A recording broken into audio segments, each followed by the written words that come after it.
Yeah. Yeah. Okay, cool. I can just I can see lots of little black squares. So talking into the void. Right, yeah. Well, I should start, by saying a big thank you for inviting me to speak. So, a real honour to be invited to do this. And can everyone hear me as well? I think that's the first thing. Yes. Yeah. Fine. Okay, cool. Yeah, the Wi-Fi here is not very good, so I do sometimes go quiet in Zoom meetings. But hopefully it will come through. So yeah, I'm going to talk about some moths that I saw this spring, basically in VC5. When Rob emailed me about a title, I said rare moths in VC5, which made it sound like I was going to do some kind of definitive account of all the rare moths there, which is not the case. It's just going to be a kind of a holiday snaps type thing of some nice things I saw when I returned to Somerset, sort of before the start of lockdown in March through to about the end of June, when I came back up here to Oxford. So yeah, just some nice pictures rather than something with a sort of serious educational message, but hopefully enjoyable on a dull day like today, and when these sort of spring moths and things can seem quite far away. So yeah, to sort of by way of introduction as well, I'm from Somerset originally and sort of lived there, all my life until going to university, and have been a member of the Moth group for, I don't know, 6 or 7 years, maybe something like that. But I now live in Oxford pretty much full time, where I'm studying. But as I said, I came back home in March with lockdown looming, because I live in a sort of tiny 3-bed flat here with no garden and no moths, so it wasn't a good recipe for lockdown.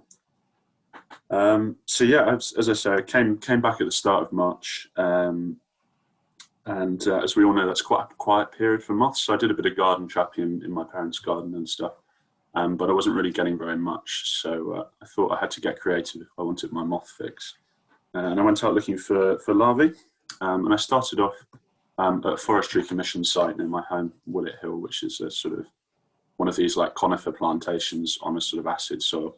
And there's quite a lot of broom there, and so I managed to find the mines of this moth, this sort of blackish mine going along the stem of the broom with the egg at the end, which identifies it as a moth called Trifurcula immundella, which is one of these very tiny micros, sort of millimeters long, brown, doesn't come to light in very good numbers.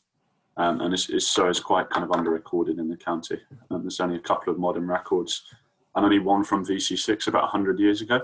So one to look out for if you're over that side, which was nice. And then I kind of stuck with the broom because it actually has a whole load of micros that feed on it. And next up was this larva, which is Agonopteryx asimilella. It's one of a number of Agonopteryx species that feed on broom. And this one feeds in a sort of spinning between the stems in the early part of the year.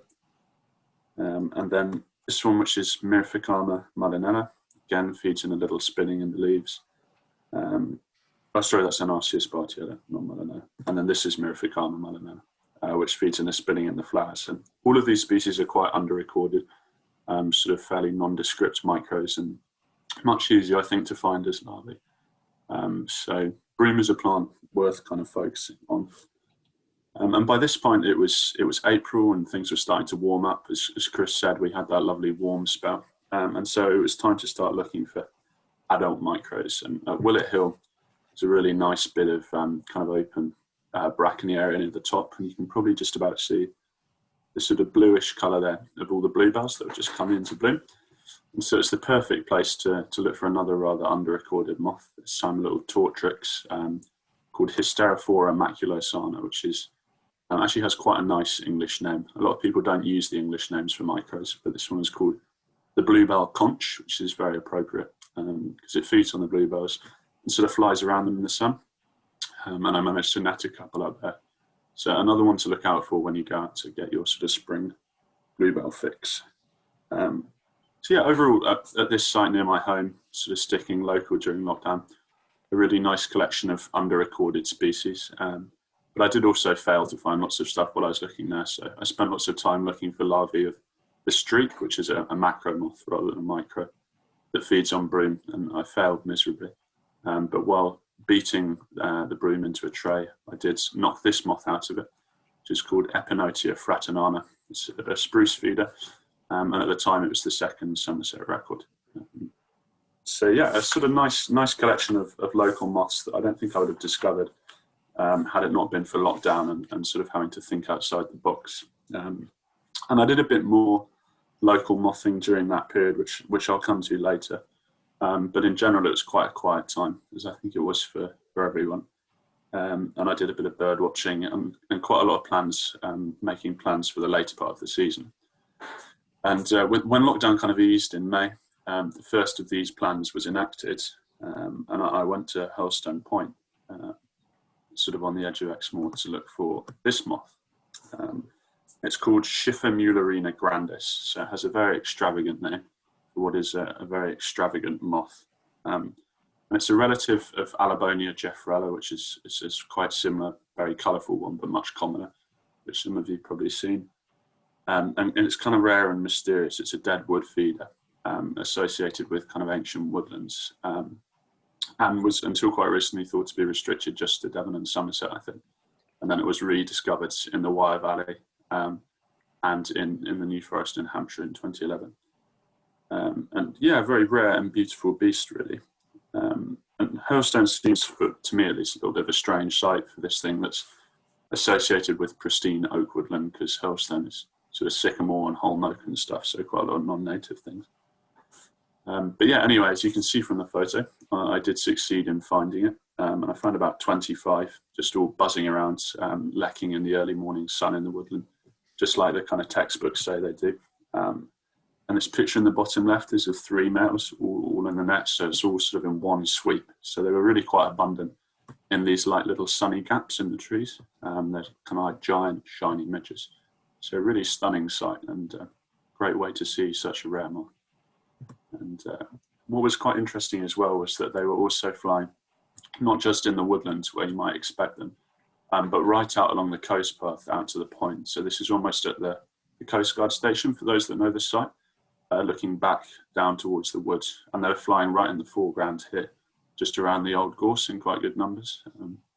So yeah, it was quite cool. And here's another kind of gratuitous photo, because it's a fantastic looking thing.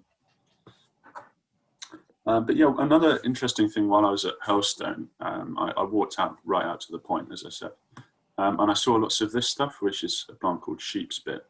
It's a kind of nice coastal plant. It seems to be most common in the southwest on the coast, on these kind of Atlantic grasslands. And I knew from a book that I'd got for Christmas from my long-suffering parents, this book on pug moths, that it was the food plant a form of campanula pug, which is itself a very rare moth, known as Jazzioni pug, that feeds in the flower heads of this plant in sort of August and September. And is really quite a rare moth, only known from sort of Devon and Cornwall recently, and Western Islands, Western Wales, and a few islands like the Scillies and the Channel Islands. So quite a rare beast. And I knew that it had also been originally discovered just further around the coast at Linton, so about 20 miles away. So I couldn't really see any reason why it wouldn't be there, although there were no recent records. And so I returned at the end of May with this in mind, with my moth traps. And there is one that's been set pretty much where that sheepspit was photographed, just there. So quite deliberately targeting this species. And yeah, despite how clear it looks there in that picture, it was a lovely warm night, and really nice variety of coastal species came to the traps. So it had time pug, which for my money is one of the nicest of the pugs. It's a really pretty sort of grey blue and intricately marked. Grass emerald, a gorse feeder. Marbled coronet, which is a real speciality of the coast, very pretty moth, and quite abundant at Hurlstone. And then netted pug, which is obviously a very sought after moth. Seems to have declined quite a lot in recent years, and in Somerset at least it's like mainly coastal now, where it feeds on, I guess, sea campion rather than the bladder campion. And then also there was another moth, a micro, which I didn't bother to photograph. I just thought it was a tiny Galekid, didn't think very much of it, and sent it off to Paul Wilkins to dissect. And so the only record of its existence is this picture of its genitals. But it was Denisia subaquilea, which is a new moth for Somerset. So it was very exciting. So yeah, even with all these things, it would have been a great night and sort of tremendously exciting. But I did also catch, oh, actually, before we get to that, there's a nice video here. Hopefully you'll be able to hear it over Zoom, but kind of captures some of the atmosphere. You can hear the nightjars chirring. I don't know if anyone can hear that.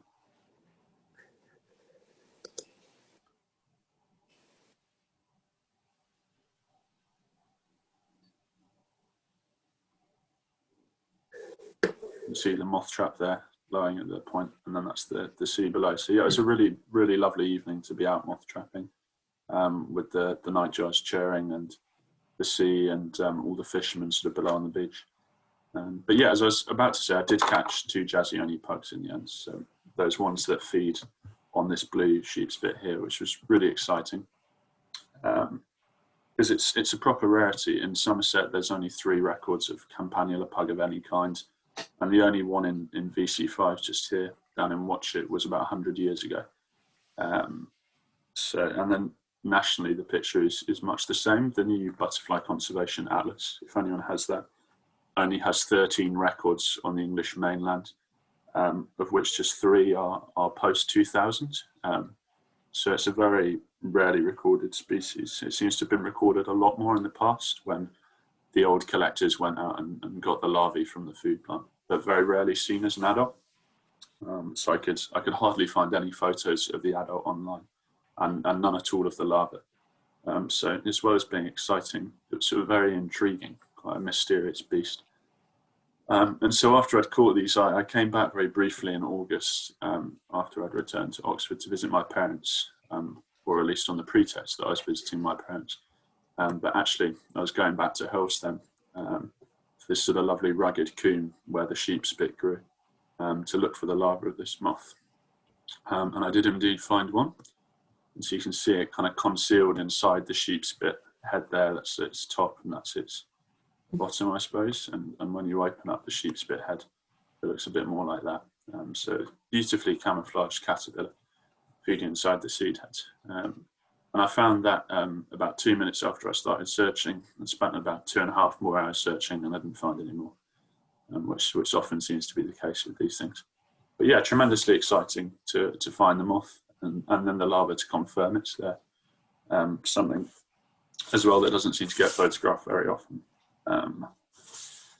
Yeah, that's, as Chris sort of said in his talk earlier, that wasn't the only larva I found along that coast. So in the spring, I went to Greenalee Point, which is slightly the other direction towards Minehead. Had quite a long walk in the dark through the woods and out to the point, and then another hour or so stumbling around on these massive pebbles on the beach, looking in all the wrong places for woodvetch, which is the food plant of the scarce blackneck.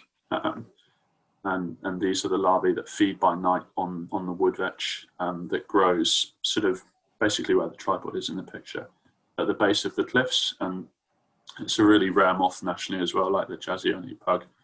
It's a southwestern speciality, with the odd kind of immigrant elsewhere. And it's restricted to this tiny stretch of Devon, Somerset and Cornwall coast.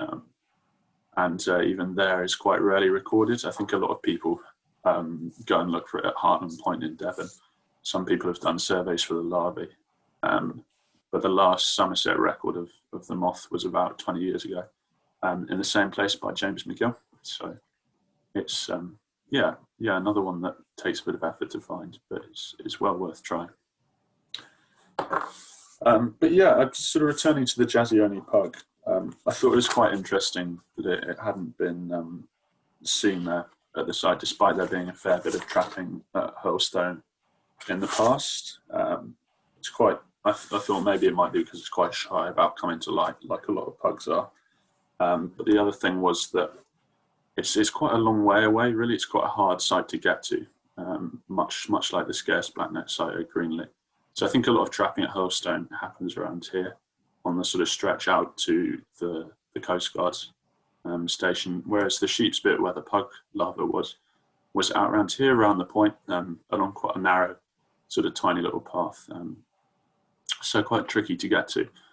And I think one of the reasons I was able to trap there and find the moth, other than being kind of young and stupid and wanting to walk all that way in the dark, was that I've been using some LED traps, which any electricians among you will be having an aneurysm when you see this.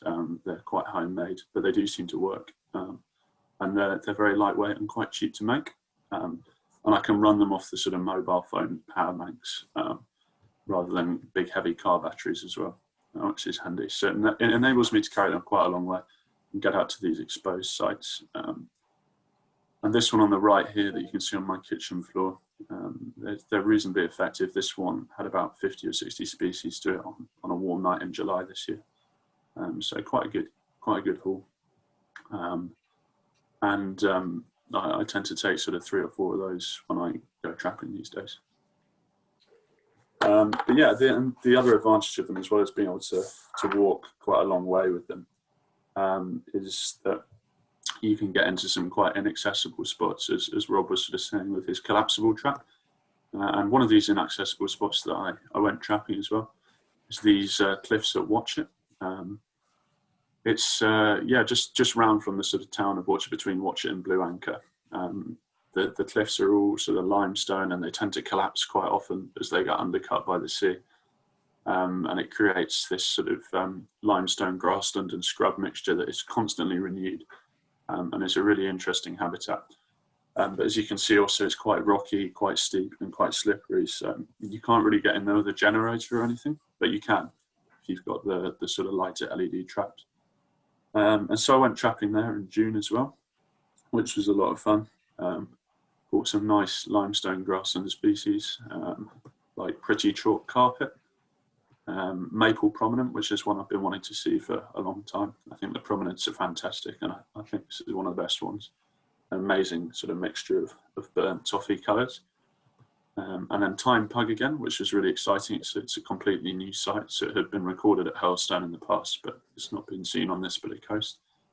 And then Sand Dart as well, which was cool, because that is only the 3rd record for VC5. It's quite well recorded along the kind of Barrow stretch of coast in VC6. But despite all the trapping at Blue Anchor over the years, it doesn't seem to be recorded in VC5 very often. So yeah, that was really good. And last year I trapped there at the same site on this slump here using the LED traps, and I also caught a micro Coleoptera virgoria, which is a goldenrod feeder, and that was new for VC5 as well. So I think this is a site with like a lot of potential for some really interesting moths that deserve some more coverage, because the limestone grassland is a very rare habitat in VC5. And yeah, I first started visiting, for a bit of context, the area in 2015 after I read Chris Gladman's really nice book on the orchids of Somerset, which explained that there's all sorts of nice stuff there. So in fact, I think all of the pictures and species on the front here can be found there. And most excitingly, the fly orchids, for which this is one of the best Somerset sites and the most westerly in the UK. And I enjoyed going there, and these sort of lovely grasslands, limestone grasslands, and this kind of dynamic cliffside scrub habitats, and saw all these orchids. And then the penny sort of dropped that it'd be really good for moths as well. When I saw this lovely narrow-bordered beehawk moth there in 2016, it sort of buzzed into view. And it was the first in VC5 since, I think, 2000 or something, and the first away from the Black Downs for quite some time. And so I thought, right, some great stuff here. I'm gonna spend a bit more time there. And so last year I recorded orange-tailed clearing there, had lots of those to the lure, 6-belted clearing. I tried the lure with these, but I never actually got any to the lure, but they seem to be quite common just without the lure around Bursfoot Truffle, so quite often find them just buzzing around there, which is nice. And then chalk carpet, which is quite a rare moth, sort of BAP species. And then this year, lots more narrow-bordered beehawk moths. This is a female egg-laying on Devil's Bit scabious, which is really nice to see. The whole sort of slumps are full of Devil's Bit scabious and goldenrod, which is quite an unusual mixture. And the food plants have lots of good moths there. And yeah, I saw quite a few of the bee hawk moths, and reasonably easily, as I think David would testify, he saw this one as well, which was nice. And then small purple bard is quite common there as well, which is a very pretty limestone grassland species.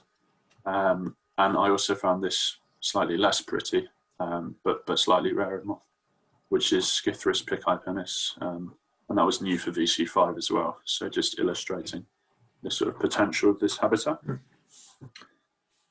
But yeah, I think that wasn't my micro highlight there this year. Actually, the one I was most pleased to see was this amazing looking moth, which is a goldenrod plume.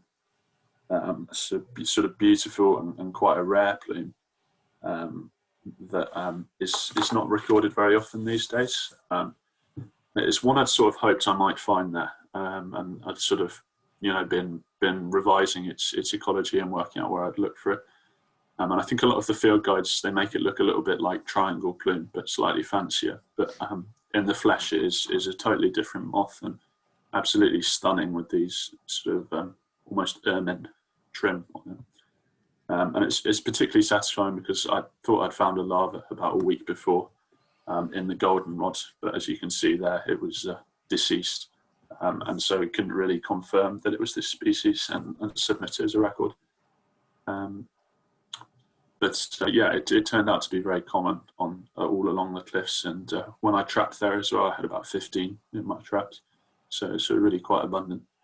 And that was partly inspired by another really good book that I'd got for Christmas from my parents, the British Plume Moths book, which I'd really recommend if you want to get to grips with this group, because they're a really amazing and weird group of moths, and this is a great primer.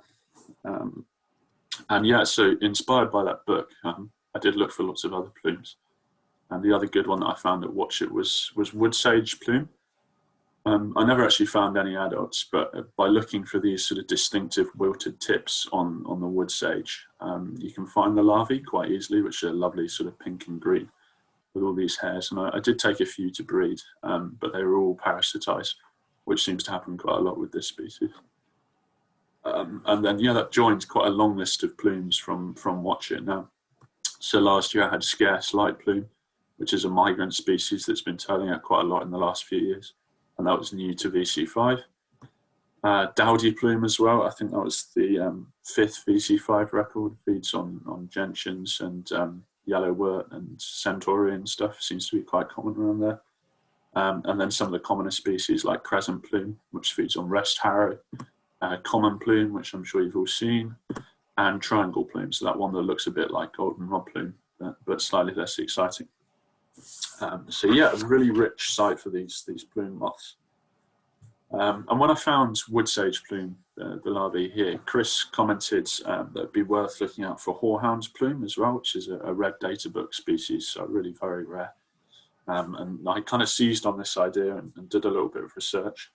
And I found that there are 4 areas in Somerset where white horehound, which is this moth's only food plant, is known. And the moth has been seen at 3 of them. So the moth has been seen at Wall Common, Breen Down, and the sort of Wavering Down area on the Mendips. And so I went to the 4th of them, which is this place called Cannington Camp near Bridgewater.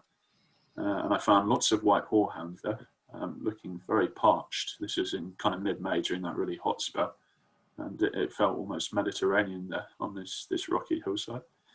And looking at these little patches of white horehounds, I found lots of horehound plumes as well. So the moth was there at this fourth site for its food plant in the county, which is really exciting and really pretty moth. And there were absolutely loads of them there, like very high densities of them. So these little patches you can see in the foreground here, patches of that size had sort of 5 or 6 moths just sat quite openly on the tops of the flowers, just like this, often quite close together. So it was a really nice way to kind of find quite a rare moth in real abundance. And there were lots of their really nicely camouflaged larvae as well, just again on the upper leaves. So really well hidden and sort of perfectly adapted to hide on what is their only food plant. So yeah, that was a real exciting moment for me, and I also saw them at Wall Common as well later in the year, where they've been found by James McGill originally, which was great. And inspired by this, you know, I kept a lookout for other plume species while I was out and about. And at Thirlby, which I'm sure many of you will know, found dusky plume larvae feeding on ploughman spikenard, which is quite a common plume species, worth looking out for the larvae on fleabane as well. And then at Pretty Pools, again, another popular site, this larva of Titan plume, and also the adults on time, as the name suggests. And then finally, I also saw a sundew plume at West Hay, and also when I visited a friend down in Devon, which is one I wanted to see for years, because this is an amazing moth, very tiny, delicate plume, whose larvae feed on the flower heads of sundews, or not the flower heads, the leaves, sorry, sort of turning the tables on this carnivorous plant. So a really fantastic creature. Yeah, and sort of on a similar vein, I got another book, again, Christmas present from my long-suffering parents, that kind of inspired me to take a look at a new group of micro moths. This field guide to the smaller moths of Great Britain and Ireland, which is has no photos. Those ones on the cover are the only ones in it, which can be a bit off-putting, but it's a really brilliant, concise, kind of one-stop shop guide to all your micros. And reading through it, I kind of realised the massive diversity of some of the groups that I hadn't really appreciated previously.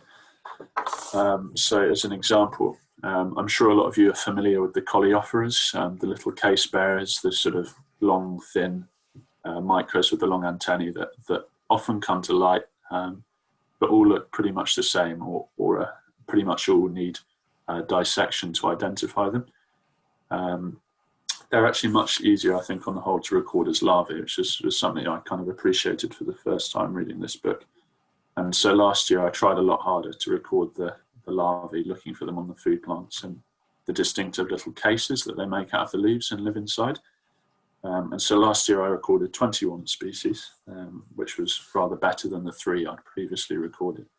And so I tried to do the same again this year, and started quite close to home during that initial lockdown period on the lanes around my home. And I was looking for these sort of white patches on greater stitchwort. The larvae of a couple of coleoptera species, they make little holes in the leaves like these as they kind of suck out the mesophyll from inside the leaves, the tissue. And you can find them by looking for these white patches. And I did indeed find both species that feed on stitchwort. So there's Lithargia rhinella and then Solitariella. And you can actually see a Lithargia rhinella case just here in the picture of the feeding damage. So you just look under these white marks, and I found both species quite commonly actually, despite them having very few records in the county. And I also managed to find the other stitchwort feeding species, Metroites luterea, which is much more easily found as an adult, where it sits on the flowers of the stitchwort. And so yeah, after that, it was sort of open season really, just always keeping an eye out for coleopteras. If you keep an eye out for these little windows, this sort of distinctive feeding damage, just on any plants you see, you'd be surprised by how many species of coleoptera you can find, and how easy some of them are to find. And so I found Coleoptera otidiponella, that's actually in my garden. And this feeds on wood rush or wood sedges, which are a really common group of plants in sort of damp meadows. But the moth has very few Somerset records. When I had it a couple of years ago, I think it was only the second. But it seems to be really quite common around these. So I found a few adults at 4 or 5 sites and got them dissected by pool to confirm the identity. So worth looking out for. Then another one as an adult is Coleoptera albicosta, which feeds on gorse. And if you just find a gorse bush and hit it with a stick, you can normally knock these out of it. Then this is Coleoptera discordella, which feeds on bird's foot trefoil. Again, look for this kind of white, these windows, this damage. You'll often find these pistol-shaped cases underneath. Then Coleoptera conesi, which feeds on ploughman spikenard here at Thirlby. Coleoptera potentillae on bramble, it's quite a rare one, also at Thirlby. Coleoptera ochrea, this one feeds on rock rose and was found at Worley Hill. It's a bit of a Somerset speciality. It's quite a rare moth nationally, only known from a few chalk downland sites, places like Wales, the Cotswolds, and Kent. And it makes this massive case. That one's almost 2 centimetres long that it feeds on the rock rose with. And then this is Coleophora follicularis on Hempigrimini. I saw that at Watchet and near Staple Grove. And then Coleophora limosi panella on Elm. It's quite a common one as well, I think. Quite a large case. And then Coleophora striati panella on chickweed. It feeds on the flower heads like this. So yeah, I mean, quite a large variety just by looking out for all these patches, this sort of white feeding damage. You can see it here as well. Again, behind the follicularis case, whenever I was out and about, and recorded quite a few species that would otherwise need to be dissecting lots of adults to get.